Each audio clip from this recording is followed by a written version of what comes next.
Well, hello to my wonderful subscribers. This is for entertainment purposes only. And I thought while I'm reading and chatting with you, I would set up the camera, the video, so that you had things to look at, including some paintings and some little jewels that my granddaughter and I have been making creations with lately. I also was sure to use my microphone so that you don't have a hard time hearing me. I don't know why the blue light isn't on. There it is. Okay. A little bit of backstory on why the heck am I wanting to read any part of a book to you. And let's see. Over the last 40 years, I have had a handful of visions in my life that I have remembered and recall when I come upon new clues in my path. And one of the questions that drives my particular quest towards being more spiritually aware is that these visions don't make a cohesive sense to me. And sometimes they are sparked by where I go. Sometimes they're not. The last time the earth changed, I had a vision that I shared with you in another video. I don't remember the name of it. I briefly shared that I had a vision in my 20s about being in red earth, a red earth place like Arizona with canyon walls that were red. Beautiful shades of orange and gold and red. And in that walk, I could pass my hand in front of the wall and it would erase the wall. It could erase time. Still don't know what that means. In that vision, I was holding green calcite in both my hands, and I was standing and helping people to go in the earth so they would not be afraid. And the green calcite was there to help that, to assist with that. It is very good for the heart chakra. And the people were being comforted by this and going into the earth, into a white ship or like a bay area where one would lay down. And it was very calm. Everyone was very calm. And that's it. That's all I had. So I've been to Sedona a couple of times, and I haven't felt the energy there the way others do. I thought it was beautiful, and I really admired the art that I saw. And we drove around I wanted to go to the places where there weren't a bunch of people, which was really hard to find, but, felt beautiful, really beautiful. But I don't know that I felt like the magic, spiritual, whatever that other people describe. I've been there 3 times, and I don't know. I don't know. When we went to Kauai, it felt like visiting a grandmother. I felt like I had most definitely been there, and I had been Lemurian. I had been a high priestess. I wore all black. Everything was black in my adornment, so I may have been working with dark energies. I do not know, but I was there, and I knew it for reals. I watched the sea turtles playing in the water, and it was beautiful, and I loved. We went there a couple of times, and I absolutely loved it so much. So that feeling of Lemuria, when that was sparked, I don't remember if I came across information about that shortly thereafter or before. It doesn't really matter, but I came across the information that I needed, like we do when we're on our path what comes before us. Some things we'll be interested in, some things we won't, and that's okay. It's all okay. But I looked into Lemuria and resonated with it deeply, and then that kind of went dormant in me until Debbie DeMint came on the scene here on YouTube about a year ago, I want to say. And I think that has to do with divine timing. But yet again, I pull back a little bit and see, okay, let me make sure that I'm paying attention to any other things that might be coming up.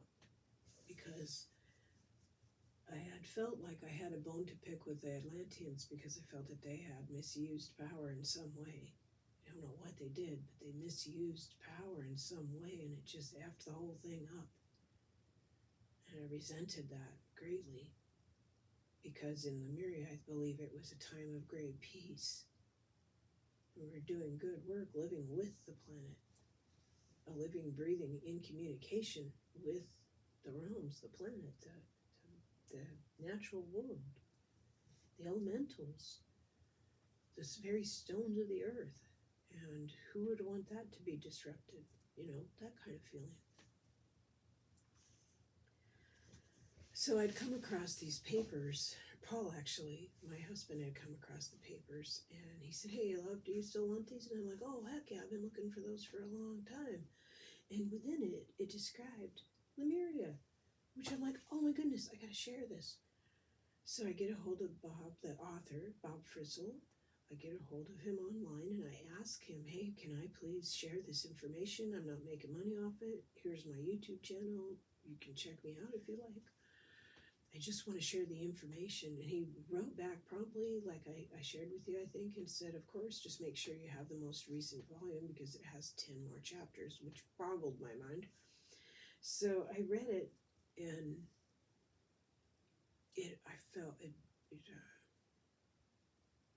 I had to sit with it, what I read, and then I had to sit with that for a couple days because I felt churned up. I guess churned up would be a good way to describe that. So if this speaks to you, then I hope that you enjoy it for entertainment purposes only. If it does not interest you, then leave. Don't worry about it. No harm, no foul. So I'm jumping in to this book. It's called Nothing in This Book is True, but it's Exactly How Things Are by Bob Frissell.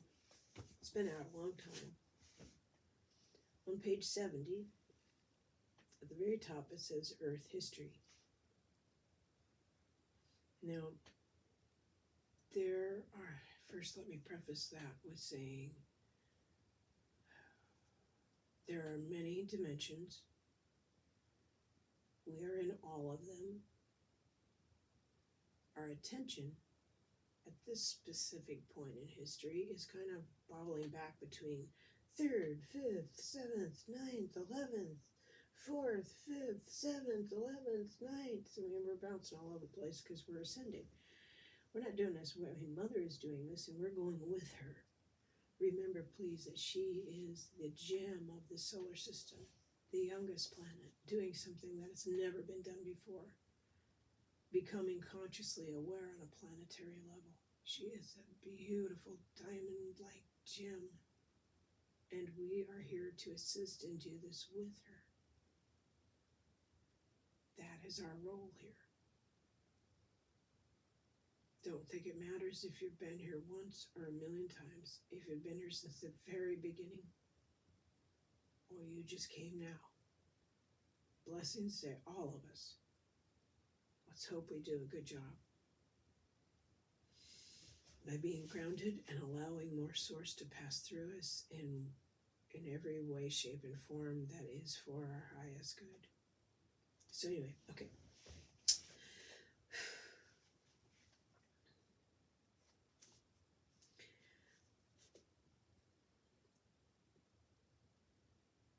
There is another planet in our solar system, the Sumerian Nibiru, which has an elliptical orbit similar to that of a comet. It takes 3,600 years for the planet to make one complete circle of the sun. The people on this planet, called the Nephilim, came to Earth more than 400,000 years ago. Thoth doesn't say why. In fact, he never mentioned the Nephilim by name. He only told Drunvalo that there was giants on the earth at the time. That Stitchin claims the reason they came was that they needed gold for their atmosphere. In Genesis Revisited, he wrote, on their planet Nibiru, the Anunnaki, Nephilim, were facing a situation we on Earth may also soon face. An ecological deterioration was making life increasingly impossible. There was a need to protect their dwindling atmosphere, and the only solution seemed to be to suspend gold particles above it as a shield. So they came here to mine gold. After 200,000 years or so of enforced labor, the miners rebelled and decided to create a subservient race, which is us, to mine the gold for them. It is notable that in southern Africa, in the oldest known gold mines, archaeologists have found the bones of Homo sapiens and artifacts that go back at least 50 to 100,000 years. Stitchin asserts that the Nephilim created us about 300,000 years ago, but Thoth is very exact. Thoth says we were created exactly 239 years ago, and that would be from 2023. Does that matter? Not really. Stitchin theorizes that the Nephilim created us through genetic experiments, but according to Thoth, they couldn't do that alone. They had to have help from outside the solar system. That external help came from a familiar source. The Nephilim first landed in the ocean and emerged as half men, half fish. They went underwater initially to make contact with the dolphins and whales, who were and remain to this day the highest levels of consciousness on the planet. They had to check in and get permission to do what they wanted to do. The dolphins and whales came here from the third planet out from Sirius B. There is a small humanoid population on this mostly water planet, but the majority of the inhabitants are cetacean. As we shall soon see, the Sirians played a co-creative role in our creation process. So in essence, the Nephilim, when they first landed, were getting permission from the Sirians. According to Sumerian records, the Nephilim first went to southern Iraq and built their cities. Then they went to southern Africa to mine gold.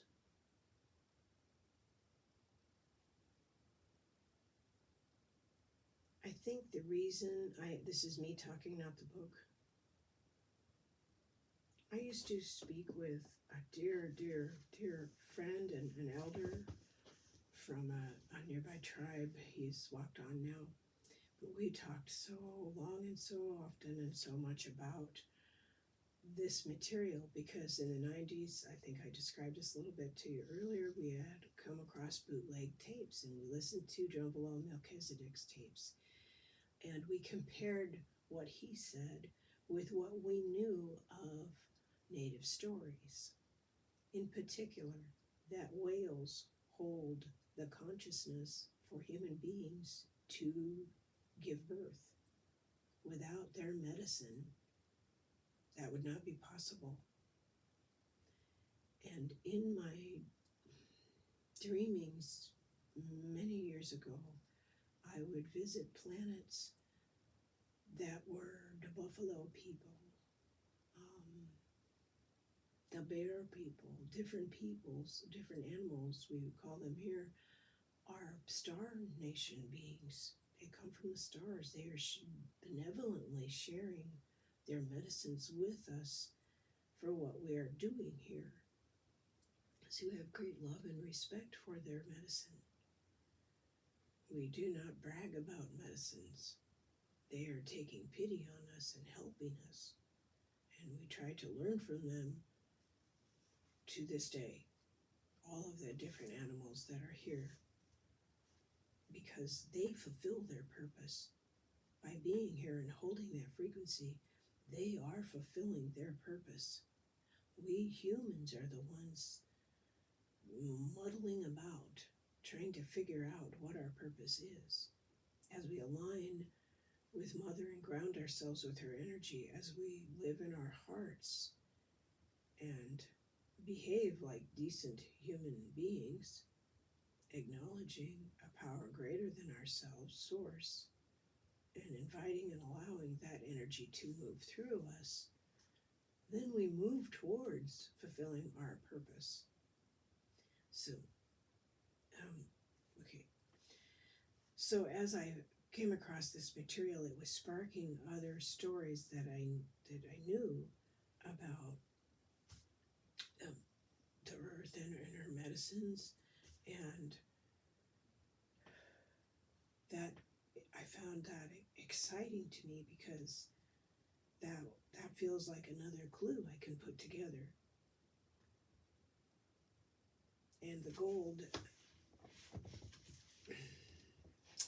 there's long been speculation about that, like the civilizations that appeared and then disappeared, like the Mayan people, and they had copper and gold running all through their cities. They knew all about meteorology and how to work with that energy. They were far advanced, and I think there's a reason for this that dates back to Atlantis, because that traveling from within acknowledges the power of Source in all that we do and who we are. And when an outside external source is used instead, it wreaks destruction. It wreaks havoc. Power grabs from outside the self always leads to destruction. May happen quickly or slowly, but it always ends the same.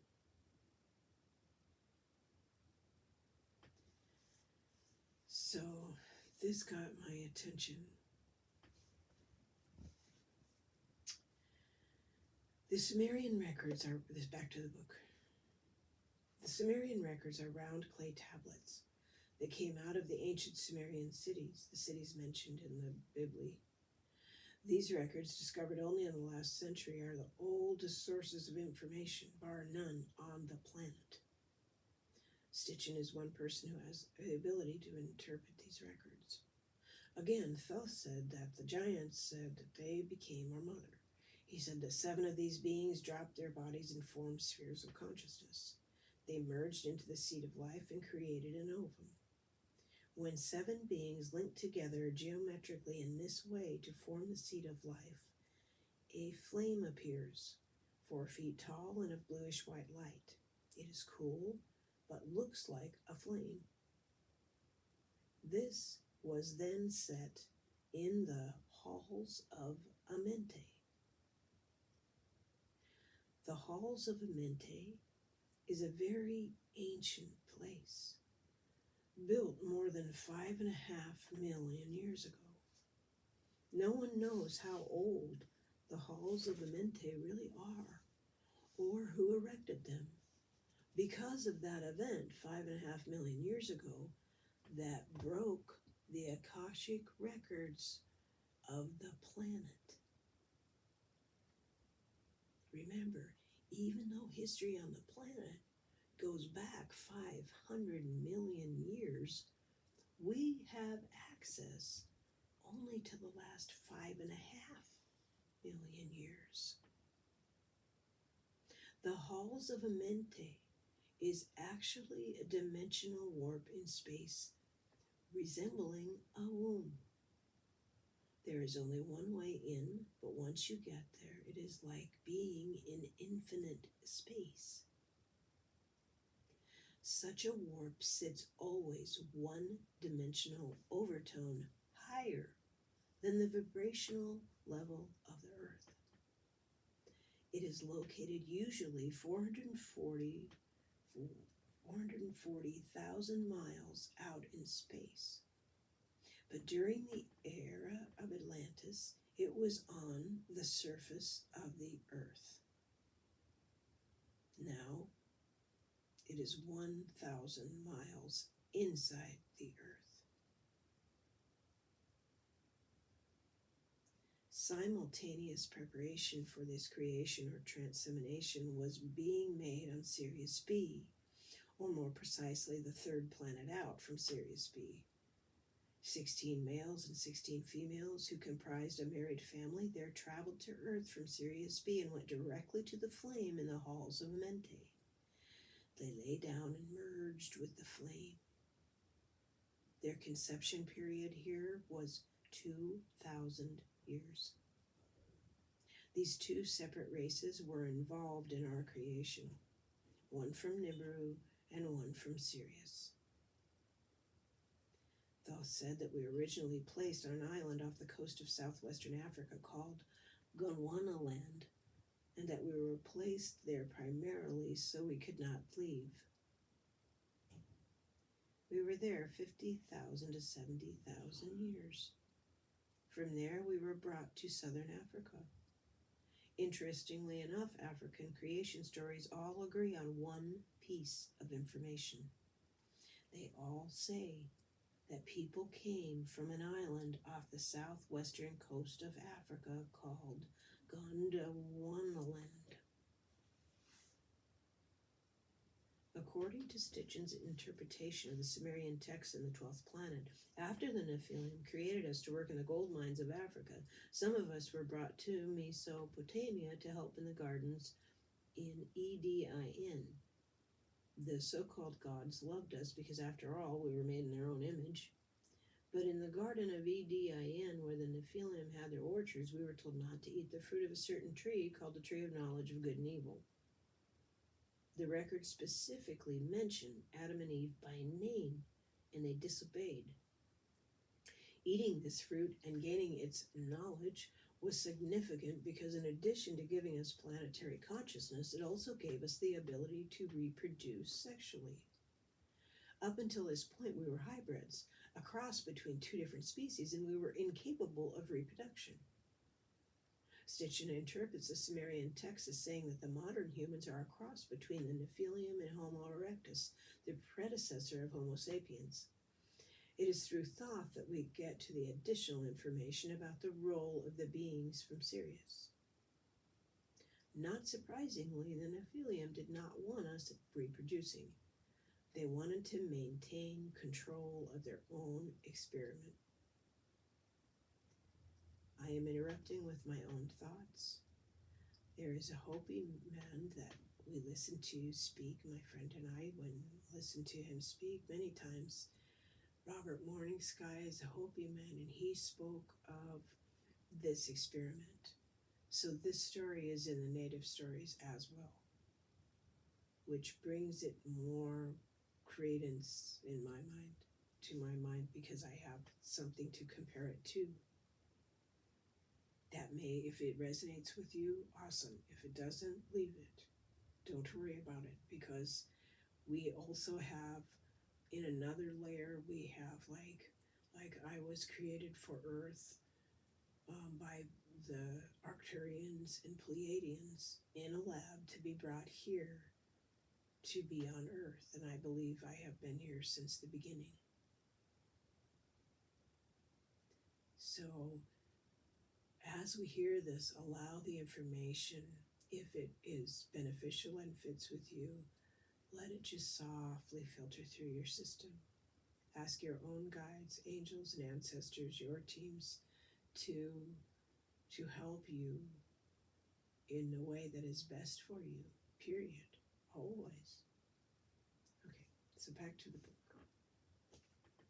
The knowledge that we gained from eating the fruit was not scientific as such. It was the knowledge of how to procreate, how to turn ourselves from sterile hybrids into a new species fully capable of reproducing. The Nephilim were angry when we gained the ability to reproduce, and they especially didn't want us eating from the other tree, the tree of life, for that would make us immortal. So they made us leave the garden. According to scholars of ancient texts, the Sumerian records precede the biblical records, and the biblical creation stories seem to be a summary of those older Sumerian texts. Although we had to leave their garden, the Nephilim allowed us to grow food on our own. We went to the mountainous area east of the gardens in Mesopotamia. So at that point, there were two versions of humans. those who could procreate and were free, and those who were hybrids and were gold mining slaves. According to thought, it remained that way for a long time. But then there was a big shift in consciousness, and another pole shifted, and Gondwana land sank. Many of the survivors went to Africa, but the most evolved, those of Adam and Eve lineage, went to Lemuria, a land that rose above water when the other continents sank. Lemuria. The continent of Lemuria was really a series of islands that extended from the Hawaiian Islands down to Easter Island. It lasted for 60,000 to 70,000 years. During the era of Lemuria, where we were allowed to freely develop on our own, life was good. We were learning much and we were evolving quickly. The consciousness of Lemurians became predominantly intuitive and female. And by the time that the continent sank, we were about the equivalent of a 12-year-old female. The Lemurians had technology that we can't even begin to understand. For example, dowsing rods that work only when your mind and heart link together. I think we are beginning to understand it, by the way, very well. Okay, back to the book. Moving back in time to Lemuria approximately 80,000 years ago, or about 1,000 years before the continent sank, and the continent was sinking very slowly, almost from the beginning, there lived a couple by the name of Ai and Taia. They became physically immortal beings during the course of their lives, and so they opened a school to teach immortality and ascension to others, the Nakal Mystery School. Ascension is a method of consciously moving from one world to another, taking your body with you. It is different from resurrection, which is consciously moving from one world to another by dying and then reforming your light body on the other side. In the course of existence, the school graduated about 1,000 immortal masters right up until the time when Lemuria was sinking rapidly. Extremely intuitive, the inhabitants knew their land was submerging. They were well prepared for it. So there were very few casualties. Also, as the continent became uninhabitable, almost everyone from Lemuria migrated to a zone as far south as Lake Titicaca and as far north as Mount Shasta. Remember that. Back to the book. Atlantis. As Lemuria sank, the poles shifted, and the land mass of Atlantis arose.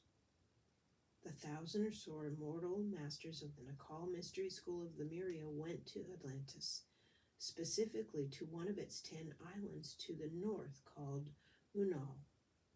When they arrived, the first thing they did was build a wall right down the middle of the island from north to south. This wall, which was about 40 feet high and 20 feet wide, sealed off both sides so you could not cross from one to the other. Next, these beings of light erected a smaller wall from east to west, thereby dividing the island into 4 quadrants. This structure replicates the human brain, which is divided into 2 hemispheres with the corpus callosum running down the middle. The left hemisphere, the male side, is based on logic. The right hemisphere, the female side, is based on experience or intuition. But the male side also has a female or experiential aspect associated with it. And the female side has a male or logical component. These are the 4 quadrants of the human brain. When they had completed the division of their island, half of the masters went to one side and the other half went to the other side. The masters on the left side became the logical or male counterpart component, while the ones on the right side became the intuitive or female part of the brain. They carried this out to the point that after a few thousand years, it came time to choose 3 people to be the corpus callosum, to link to left and right hemispheres. In doing so, the brain of Atlantis became alive. And then this brain projected onto the main island the 10 patterns of the tree of life, so that vortexes of energy began to rotate out of these 10 spots and summon the Lemurians to Atlantis. Each person was drawn to the specific vortex that was associated with his or her true nature. The Lemurians who had settled from Lake Titicaca to Mount Shasta didn't know why, but they suddenly felt the need to migrate to Atlantis. They were drawn there by the energy vortex created by the immortal masters. Unfortunately, the evolutionary pattern of Lemuria was such that they had only developed the nature of 8 or 10 vortexes associated with the tree of life. The Lemurians migrated to 8 of these 10 spots, which became major cities, but the remaining 2 vortexes were left vacant. This is where a big problem first began. This is me speaking away from the book, wondering if this will address why I have not trusted oneness. I have been reticent to embrace it. In talking about it, I can visualize it, I can imagine it, but I have yet to embrace it. And I think others may feel this way. And this may be because of what we recall or remember or carry in our bodies. One of our etheric body, our spiritual body, our mental body, our emotional body, as we are carrying this energy of Gaia, Matea through us, Earth. This might be why. This might be why. So back to the book. This is where a big problem first began.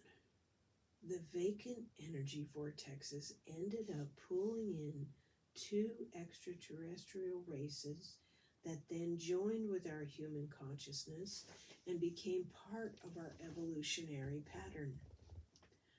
The first race was the Hebrews, whose origin is unknown. Thoth said that they were like a child who had failed the grade and had to step back and repeat it. They came with full permission from the Galactic Command and were not a problem. In fact, in many ways they helped because they brought in advanced information that we didn't have yet. The problem was with the second race. Specifically, these beings came from Mars. Not the Mars that we know or that existed then, but the Mars of approximately 1 million years ago. At that time, it was a beautiful planet, totally alive, not dead in the way it has become. But the inhabitants were suffering from, and in fact the planet was being destroyed by, the effects of a Lucifer rebellion, stimulated by the same type of sickness we would later encounter on Earth.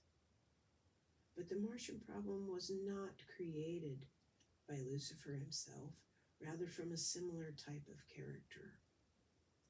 I'll call this general problem the Lucifer rebellion, even though Lucifer himself was involved in the most recent upheaval only. Now, I am not religious at all. I've spent time having religion stuffed down my throat in childhood. I spent that year when I was 19 visiting churches to see what they had to say, what they were about, to see if any of them spoke to my heart. They didn't. But I was curious. So please believe me when I tell you I am not religious. The next part is called the Lucifer Rebellion. And I will just read the first little tiny part of it, and then I will ask you all if you want to hear any more of it. The Lucifer Rebellion. Lucifer and Michael were two of the most incredible angels that God ever made. They understood the reality from beginning to end. The only being that was beyond them was God. Lucifer and Michael chose different paths. Michael remained connected to life, and to God he remained connected to the formless and connected to the light. Lucifer, in his attempt to ascend to the heights of God, began to create a separate reality.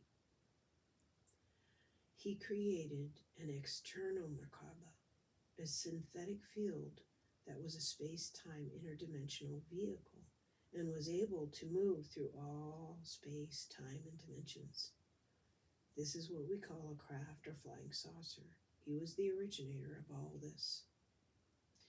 Creating it internally as a living field meant that you had to have your emotional body intact, along with your mental body, which protected you. Lucifer, by going one step further and creating it externally, separated himself from God and was no longer able to do it internally. Now, this type of experiment had been attempted 3 times previously, and it always ended in total chaos. The fourth and most recent Lucifer rebellion was about 200,000 years ago, and at the time he convinced about a third of the angels to join him. About 1 million years ago, the race on Mars was dying from the effects of an earlier Lucifer rebellion, the third one, and the planet was terminating from Merkaba ran amok. When you create a Merkaba internally using love, or your emotional body, it becomes a living field around your body. But when you create it externally, you don't have to use love. You only have to use the calculating mind. Ultimately, this act produces a being with only a left brain who doesn't have an emotional body or understand love.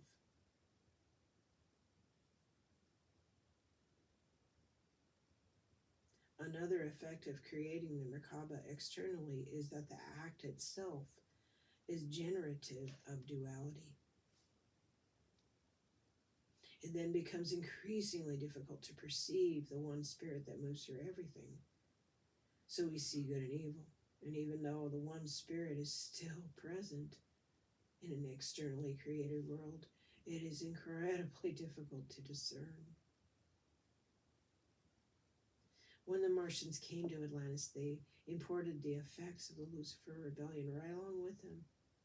And this is the deed that led to our downfall on Earth. The problem was that Mars was a full left-brain culture. The Martians knew and understood everything intellectually, but they had no feeling. They had no love. They had no reason to care for anyone other than themselves. As a consequence, they were always fighting until finally they destroyed their atmosphere. As Mars was dying, a small group of Martians, approximately 1,000 or so, built structures in the region we have come to call Cydonia, the massive humanoid face, and the monuments that the Viking spacecraft photographed on Mars in 1976. These monuments represent an exquisite mathematical detail at many levels, the form of a star tetrahedron described in a sphere, and they also describe how the Martians created their external Merkaba. In fact, these monuments, a vast series of pyramidal structures, became the actual vehicle in which these Martians transported themselves. An external Merkaba can be created in either of 2 ways, either in the more familiar shape of a UFO or in a building or a series of structures. It was an external field because they had lost the ability to create an internal Merkaba after all. Such a vehicle requires an emotional body. They certainly knew how to create an external field, and they did just that. They got in it and left, believing this to be their only option. Though the creation of this elegant external time-space vehicle, the Martians were able to journey into space, travel in time, and discover and decide the perfect time and place for them to enter. They saw, projected far ahead into the future, about 65,000 years in our past, this place on Earth called Atlantis, so perfect and waiting for them, and that is where they headed. They arrived without permission and tried to take over immediately, but there were too few of them and they failed. They finally decided to go through the motions of trying our feminine way, even though they didn't understand or accept it, but they put on a good act. They tried. In fact, for 50,000 years, but always with disruption. Just imagine being in a bad marriage for 50,000 years. Their influence on us was so strong that we began to switch our consciousness from a female to a male orientation. We didn't transmute completely, but we were significantly distorted. When the Martians stepped into our evolutionary pattern in Atlantis, we were about the equivalent of a 13 or 14-year-old female, and they were the equivalent of a 65-year-old man. And they came here against our will.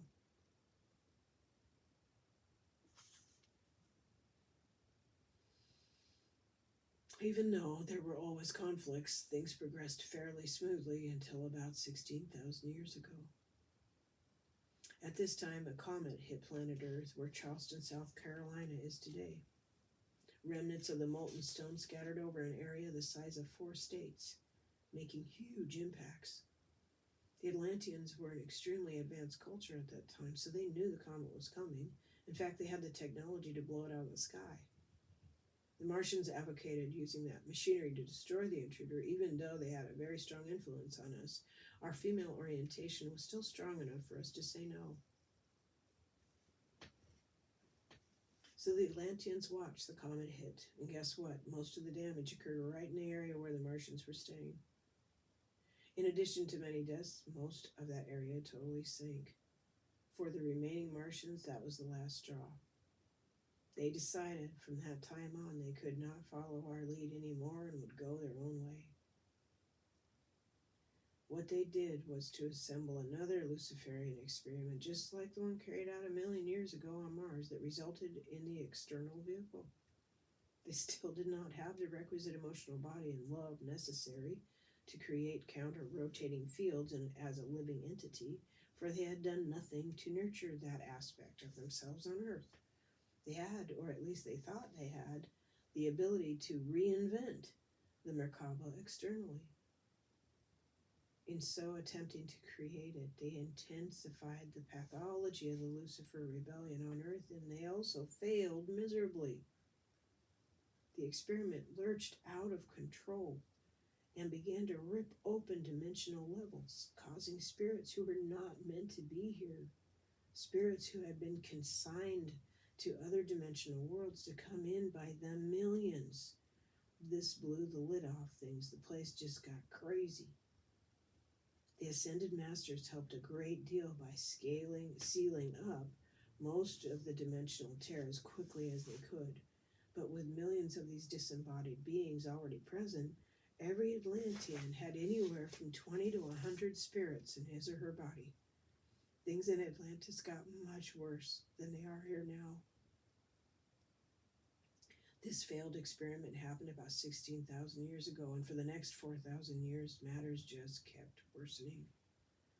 The Ascended Masters, our highest aspect, the very highest degree to which consciousness on this planet has reached, prayed for help. They had to find a way to rescue everyone. They couldn't just get rid of the Martians or kill the disembodied spirits. That is not what Ascended Masters do. It is not the path of life. So what they were looking and praying for was a way and help in finding a win-win situation for everyone. In the highest aspects of life, there is only oneness. And in unity consciousness, there is no duality, no illusion. It is abundantly clear that one spirit moves through the entire creation, that everything is a smaller part of the whole. That is precisely why the Ascended Masters couldn't just obliterate the Martians. Our modern surgical philosophy of excision to cut you up and take out what isn't working is not what true life is about. By annihilating the Martians, driving them off, a loss for anyone would ultimately have been a loss for everyone. A lot of intergalactic councils were involved in the ensuing deliberations. They looked back into the remote past and were able to see something that had been done before and in fact had worked. It required initiating planetary Christ consciousness, not merely allowing it to proceed naturally, but synthetically beginning the process of creating the Christ grid around the planet, with the result that everything would eventually be healed. Once our awareness reaches a certain level, all the problems solve themselves. Christ consciousness is unity consciousness, so it can be achieved and everyone will win. To be clear, permission to proceed was granted only because the Ascended Masters, our highest aspect, had already reached this level. However, the grid for Christ consciousness did not survive the ripping open of the dimensional levels. There are 5 levels of consciousness associated with planet Earth. These levels are directly related to the number of chromosomes we have in our genetic makeup. They also each prescribe a range of height. The first level has 42 plus 2 chromosomes, and this is harmonic with unity consciousness. At this point, collective consciousness operates such that if one person experiences something, it is possible for everyone else to assess this memory and relive it in total detail through the holographic recreation of the event. This is the dream time of the Aborigines in Australia. The range of height associated with this level is 3.5 feet to 5 feet. The second level, we no longer have this unity consciousness. We are cut off and separated. We have 44 plus 2 chromosomes, and our approximate range of height is from 5 feet to 7 feet. In the third level, which is Christ consciousness, there are 46 plus 2 chromosomes. The height range is from 10 to 16 feet. Here we are, back into unity memory again, but its form in the third level is upgraded into one of instant manifestation. It is no longer dream time, but real time. When you remember something, it is real. It is not just your memory, but the memory of all Christ-conscious beings who have ever lived. At the third level, there is only one consciousness that moves through everything. Its key is memory. This is what immortality is all about. Immortality is not living in a body forever, because there is always some place higher to move. The key is not having a break in consciousness as you move through the different levels, not having a memory loss, being able to leave when you want and continue to know where you've been. The fourth level of consciousness has 48 plus 2 chromosomes and a height range of 25 to 35 feet. The fifth level has 50 plus 2 chromosomes and a height range of 50 to 60 feet. The fourth level is disharmonic like the second, but it is a necessary step to get to the fifth and highest level that can be achieved on this planet.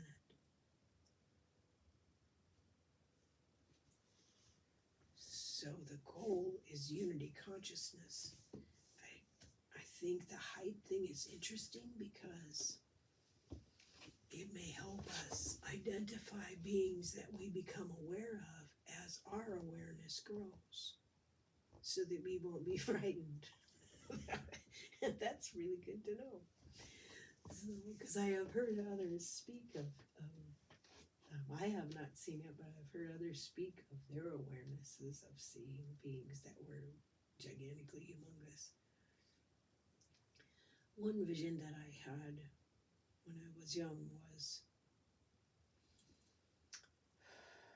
I was in space. I saw a giant eye that was bigger than a planet. It was huge. It was huge, and I was just as tiny a speck, and I flew through the eye. And I met with the Council of Ancients, and I approached a very long table that seemingly had no end. And the beings on either side of that table were very, very ancient looking. They did not look like us. And they poured opals into my open palms.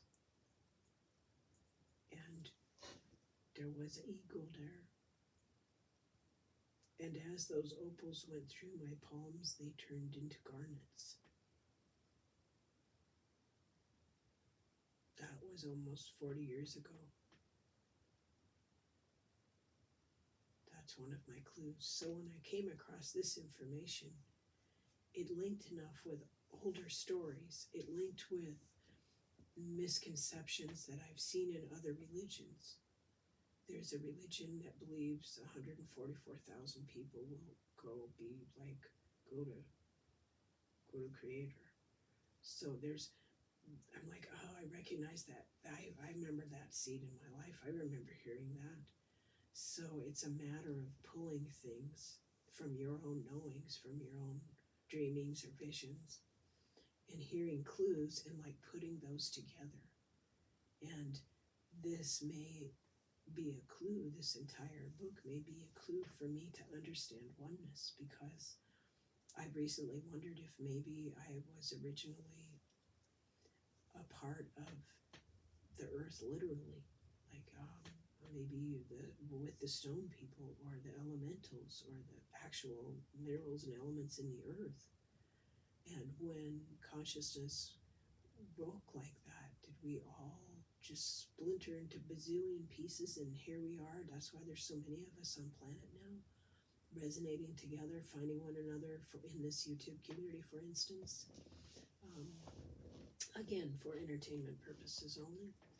Are we all pulling together because this is our moving towards oneness?